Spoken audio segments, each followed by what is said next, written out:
Good morning mga guys. So i-flex na ko. I-flex lang na ko karong buntag ang akong naharbat na bulak.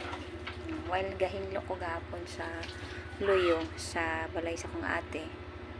Nag-arrange mo dito gamay sa mga bulak na ako'y nasaitan. So, diba? Ako'y nakita na gwapa na bulak nga. Wala na pud kay natin man sa kong ate. Sa akong gipangayo, kay gwapa siya. Diba? Hingko ako'y alagaan na akong bit-bit diri sa ako ang mansion. Kay ganahan man jud ko ka nang naay something live good na bulak sa balay. Ambot lang sa uban ha nga sigsagbutan sila pero ako ganahan gid kay ko ana bang mura siya makawala og kuan.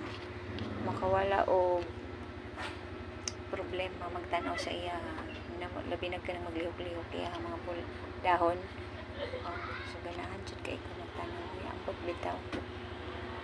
Ganahan jud ko may gid untang dili ni dulaan ni lagat.